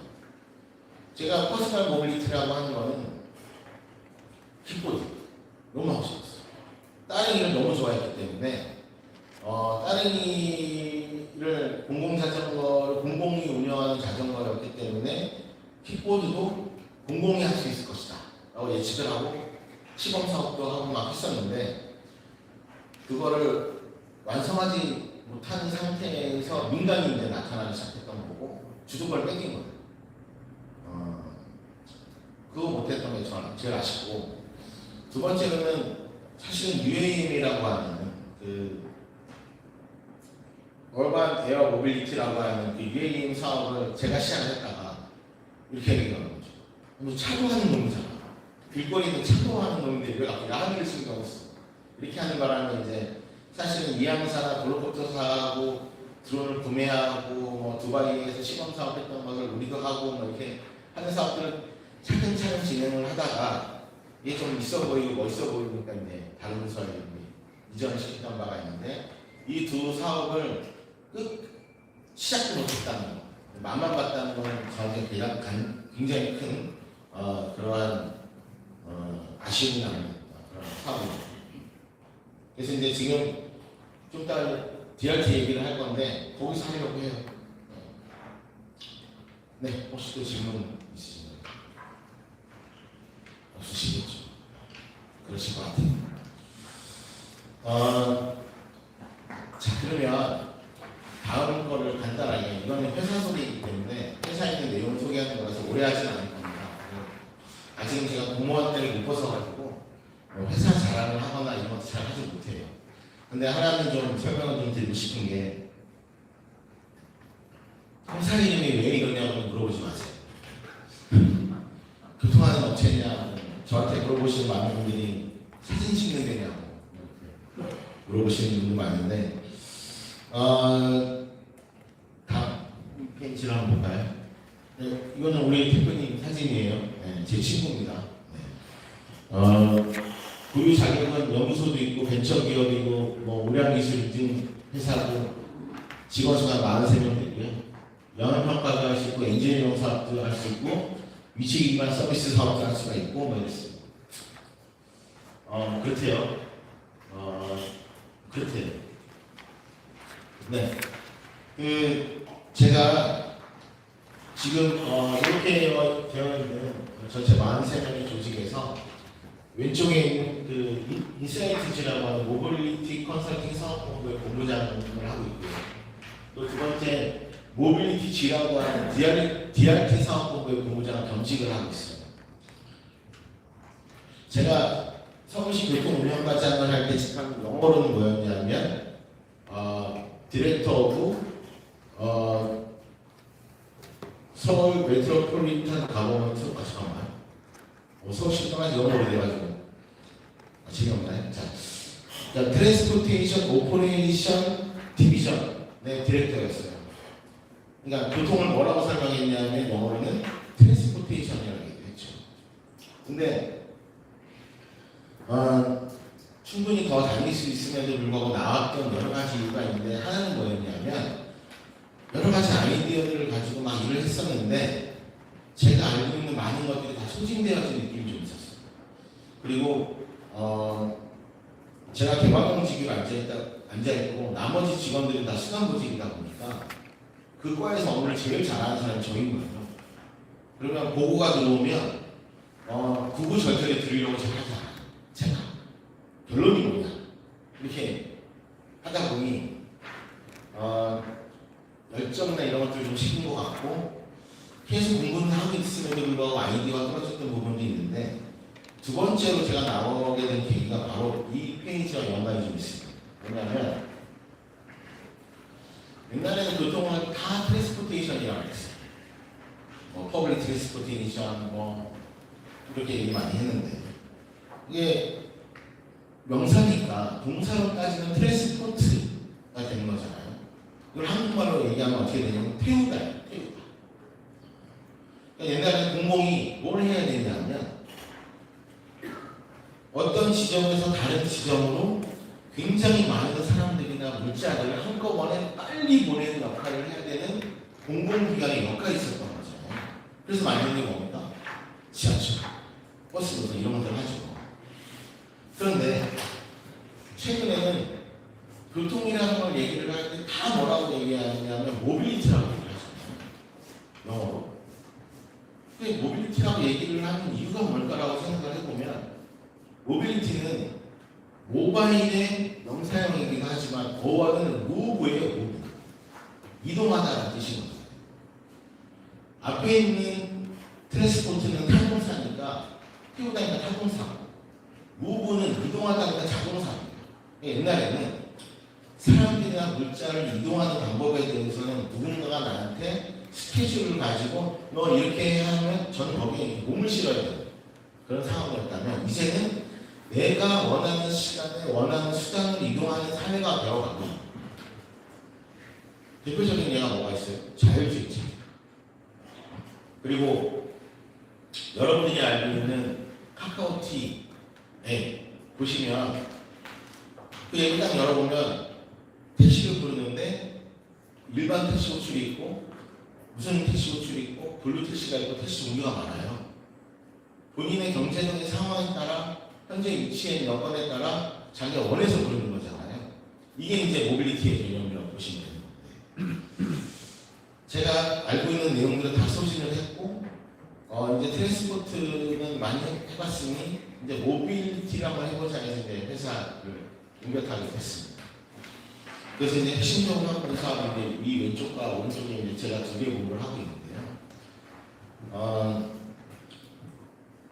뭐 경영진 운영부에 한 10명 정도의 경영진인데 그 온라인이 있다고 보시면 될 것 같고 제가 그 서울시에 가기 전에 명진대학교에서 교수 직함을 가진 적이 있었는데 그때 이제 같이 있었던 교수님이 현재도 김효명 교수가 있고요. 같이 하고 있습니다.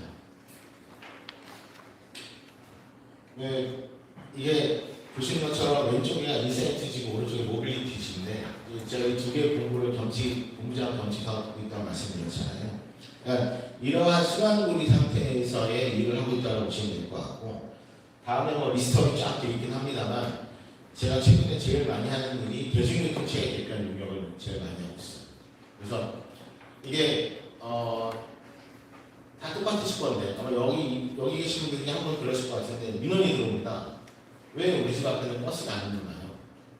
이렇게 이제 굉장히 친절한 민원도 들어오지만 뭐 시의원들 통해 가지고 민원도 들어오고 또 어르신들은 좀 격하게 얘기도 하고 그러실 건데 그렇게 하다 보니 자꾸 노선이 길어지고 가진 노선이 생기고 운송 수익이 계속 악화가 되는 거잖아요.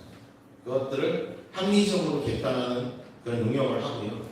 그 용역의 결과물들 중에 일부는 DRT를 도입하거나 행복택시나 대원택시나 이런 도입하자라고 얘기를 하고 있습니다.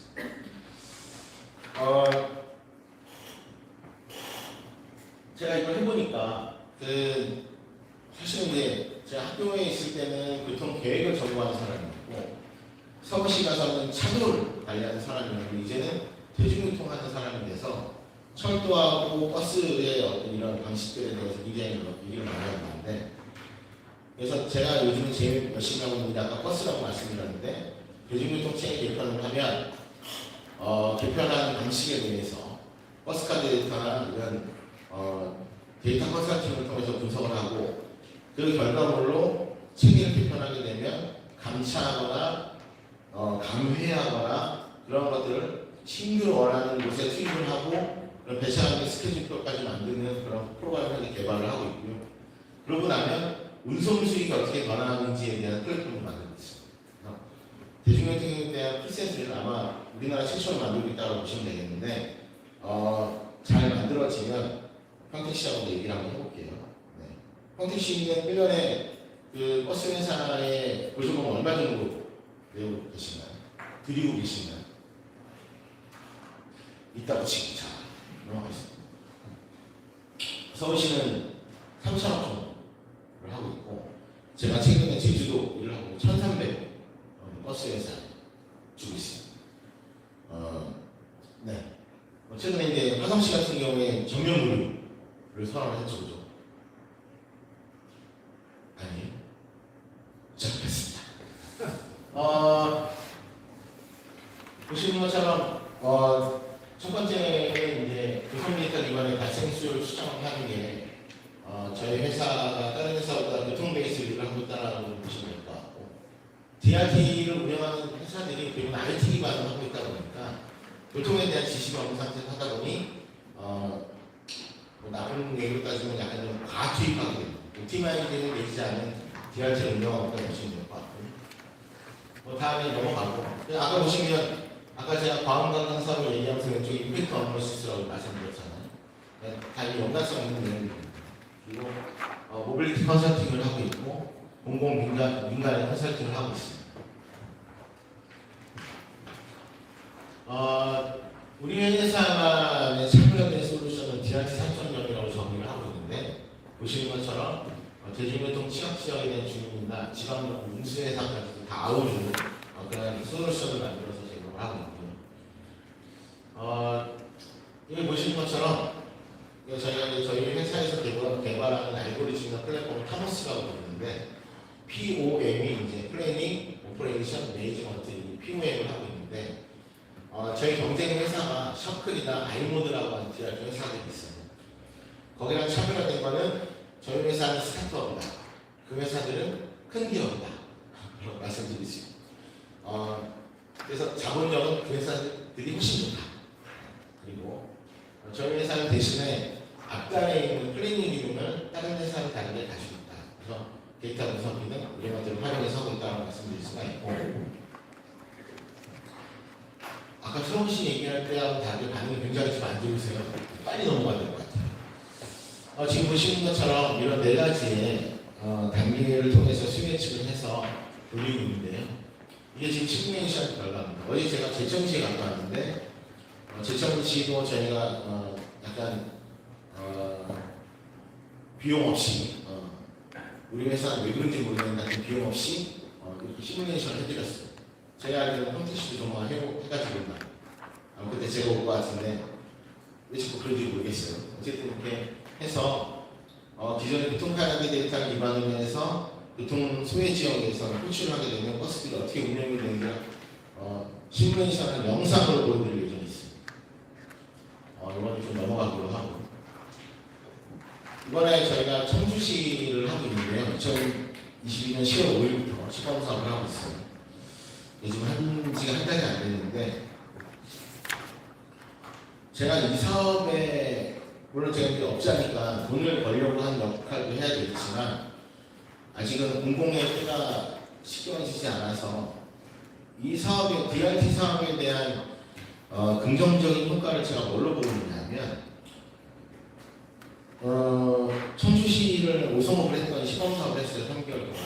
한 달이 안 됐다고 말씀드렸잖아요. 교통카드 데이터를 분석을 했더니 해당 지역의 하루의 이용인과 공용버스, 마을버스 같은 걸 이용하시는 분이 하루에 50명이었어요. 그래서 50명일 거라고 예측을 하고 딱 시작했단 말이에요. 근데 이걸 딱 시작했더니 하루에 최소 150명 타요. 제일 많을 때 250명 타요. DRT라는 게 버스를 부르면 가는 거잖아요. 그리고 원하는 곳에 내려드리는 거잖아요. 버스가 정신을 못 차리는 거예요. 이러고 저러고 이러고 저러고. 그래서 원래는 50명만 타신다고 예측을 했을 때는 대기시간이 한 8분 정도, 버스를 부르면 8분 안에 올 거라고 예측을 했는데 지금 20분 정도 가요. 그래서 이제 여러 가지 대안들을 도색을 하고 있고 세대를 가지고 돌리고 있는데 전체적인 면적이 한 30제곱킬로미터 정도가 돼요. 근데 제가 왜 긍정적인 효과를 본다고 했냐면 50명이 탈 줄 알고 했는데, 그때는 이제 어르신들이나 학생들이 어떻게 했냐면 아까도 말씀드렸지만 하루에 버스가 두 번 가는 데도 있었고 하루에 10번 가는 데도 있는데, 그러면 다 뭘 알고 계세요? 버스가 몇 시에 오는 걸 알고 계시는 거죠. 그럼 거기에 따라 제 생활 패턴이 바뀌는 거예요. 몸이 아파도 그 버스가 오는 시간을 기다렸다가 읍내를 나가거나 도시 지역으로 가거나 이런 일들이 생기는 거죠. 그 버스가 안 오면 영화도 못 보러 가는 거예요. 영화 예매를 하려고 하는데 버스 시간이랑 영화 예매 시간이 안 맞아요. 그럼 못 가는 거죠. 그러니까 옛날에는 공공이 제공하고 있는 운행 스케줄에다가 제 라이프 스타일을 적용했다면 이제는 부르면 온다 이런 개념을 바꾸고 있는 건데, 객관적인 지표에서 보시는 것처럼 50명인데 평균 150명, 최소 150명이라고 말씀드렸잖아요. 그만큼 이용하려고 하는 욕구가 있던 분들이 많았던 거예요. 못하고 있었던 거죠. 그래서 이제 그만큼 폭증을 했는데, 이거는 아까도 말씀드린 것처럼 지역을 활성화시키기에 굉장히 좋은 수단이라고 말씀드릴 수가 있고, 심지어 이걸 하고 나면 무슨 일이 생기냐면 택시 회사에 관계없나요? 이렇게 물어보시는 분들 많이 있는데, 이 수단이 등장하고 인해서 택시 수요도 증가가 됩니다.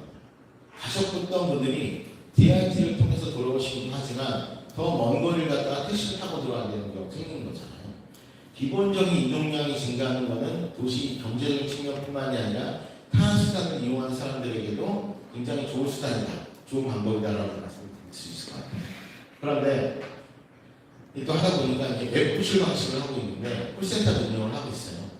그래서 콜센터에 전화하시면 이번에 좀 재밌었던 일들이, 어르신들이 이제 콜센터 직원은 현장 직원이 아니고 센터 직원이잖아요. 저희가 계약을 맺은 전문적인 콜센터 직원을 고용해서 쓰는데, 그분들이 그 오송물에 대한 질의를 정확히 아시지 않을 거잖아요. 근데 어르신들이 뭐라고 전화를 하시냐면, 아이고 그 되게 큰 느티나무 앞으로 와 이렇게 얘기해요. 베트남 우리는 제일 커 이렇게 얘기하셨어요. 근데 그때가 어딘지 모르겠는데 그래서 이제 어떻게 했냐면 정류장뿐만이 아니라 집 앞에 이런 데다가 다 넘버링을 해서 스티커를 붙여버렸어요. 그래서 어르신들이 105번으로 와 이러면 이제 집 앞으로 가는 버스가 굉장히 요즘 호응이 좋아지는 그런 시스템으로 변경이 되고 있고 처음보다 가천시도 했고 지금 청주시도 하고 있는데 훨씬 더 시스템이 안정화되고 훨씬 넓은 면적에서 좋은 수단으로 활용이 되고 있어서 평택시는 장애인에 대한 내용들 뿐만이 아니라 제가 지금 노원구의 장애인 관련해서 하고 있는데 뭘 하고 싶었냐면 장애인들이요 장애인 콜택시를 서울시는 이용하기도 하는데 바우처 택시도 이용합니다. 장애인 콜택시는 봉고 형태로 되어 있어요. 그래서 휠체어가 탑승이 가능한 걸 장애인 콜택시라고 하고 바우처 택시는 바우처 택시로 등록이 된 차량들은 시각장애인이나 중증장애인이 아닌 분들이 탈 수가 있단 말이에요. 그래서 이게 두 개가 나눠져 있다 보니까 통합하는 플랫폼을 만들어야겠다라고 서울시 생각하고 있고 제가 그 역할을 하려고 하는데 아직도 잘 모르겠는 게 장애인 택시를 자가용처럼 이용할 수 있는 분들이요. 그 시스템, 예약하는 시스템을 너무 잘 이해하고 한점을 잘 이용해가지고 거의 매일 타신다는 거예요. 이건 좀 문제가 있는 거 아닌가. 이게 사실은 제가 서울시에 있을 때도 계속 그 의회 때, 행정에 이럴 때 문제가 많던 일들인데 제가 모 지역의 지방지역을 갔더니 거기 이제 100원 택시를 하고 있는데 어떻게 하냐면요. 제가 산골짜기 사는 금신동이에요. 근데 여기 우리 차장님 택시 기사분이에요. 그럼 제가 굉장히 외곽 지역에 살고 있으니까 그 시청에서 저한테 뭘 주냐면 회수권을 줍니다. 택시를 이용하라고, 100원 택시를 부르라고. 그럼 저 갔잖아요. 주머니에 넣고 있어요. 원래는 어떻게 되냐면 택시를 불러서 타고 내릴 때 회수권 하나 드려야 되잖아요. 근데 그래서 받는 보조금보다 운행하고 있던 지역에서 그 강진동을 태우러 가는데 너무 먼 거예요. 너무 머니까 다시 이렇게 데려다 드려도 택시 요금이 보전이 안 되는 거예요. 그럼 어떻게 하면 됩니까? 제가 차장님한테 가서 제 회수권을 다 드려야 돼요. 다 드리고 차장님은 그러면 안 되지만 시에 가서 보조금을 받아와서 저랑 나누는 거죠. 아날로그 형태로 하다 보니까 이게 가능한 거예요. 근데 이걸 플랫폼으로 도입하게 되면 불가능해지는 거죠. 심지어 이러다 보니 한 달에 이용해야 되는 횟수를 제한을 합니다. 횟수권을 너무 많이 들면 안 되니까. 그래서 제한을 하게 되는데 사실은 플랫폼 형태로 가게 되면 제한을 하지 않아도 된다.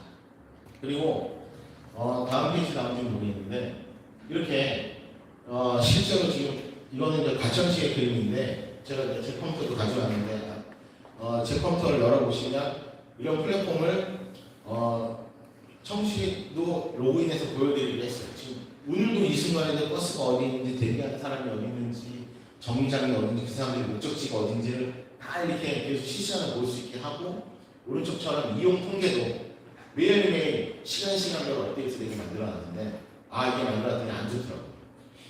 그런 형태로 구독하는 서비스를 드렸더니 청주시에서 24시간 동안 연락 6시 반에 왜 저분은 왜 버스를 안 타고 저기 서 있냐고 이렇게 연락이 와요. 네. 이런 차이가 있다라고 보시면 될 것 같고 저는 이거보다도 평택시는 가천시 사례보다 청주시의 사례를 보시는 게 훨씬 더 좋을 것 같다 이런 생각이 들고요. 네.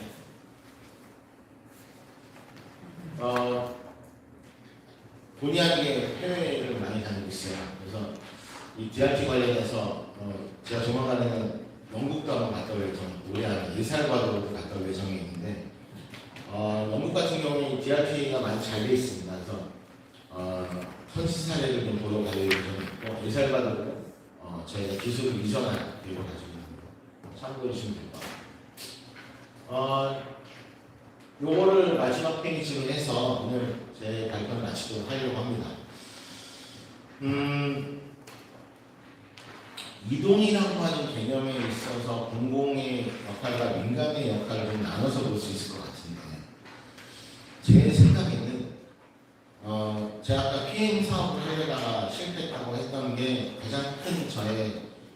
생각의 변화를 가져오게 됐다고 생각이 듭니다.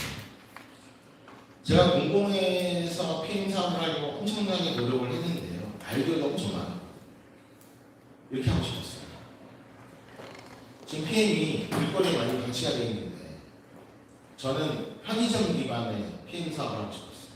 그래서 PM을 가지고 와서 편의점에다가 딱 접어가지고 딱 꺾어서 접어서 이렇게 택배 이렇게 우병을 넣듯이 이렇게 딱 데크에 누르면 충전이 되는 거예요. 그런 사업을 좀 하고 싶어요. 여러분들 편의점에 요즘에 와인샵이 들어오기도 하지만 요즘 편의점에서 택배 사업을 합니다. 아시죠? 요즘에 편의점에서 별의별 사업들을 다 해요. 클리닝 사업도 합니다.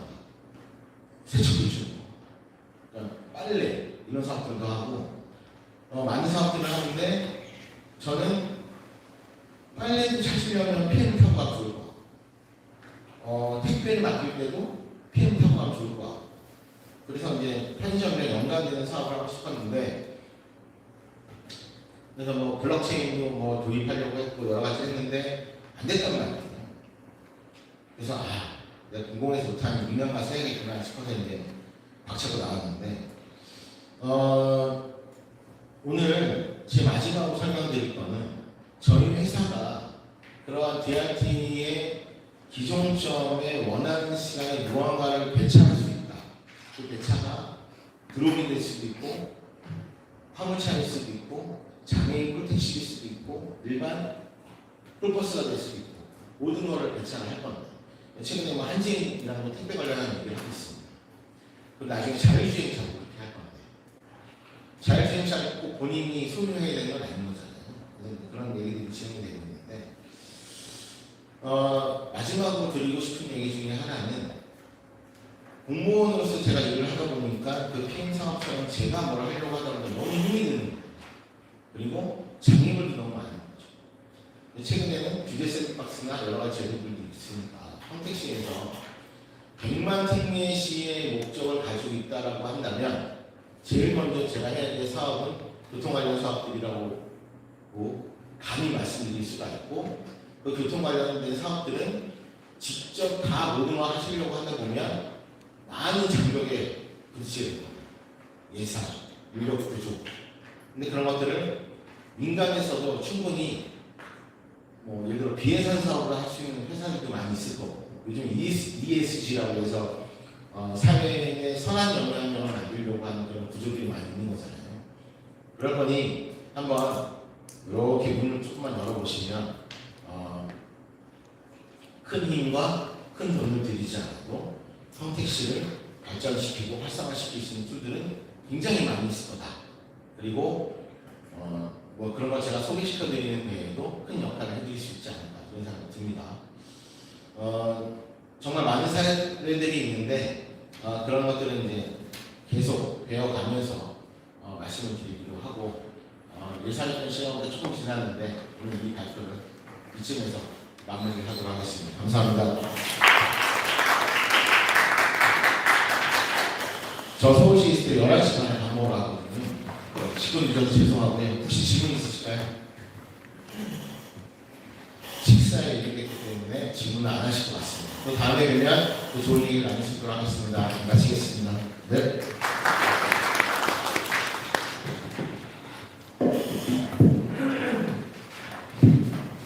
이상으로 오늘 강연을 마치도록 하겠습니다. 네, 감사합니다.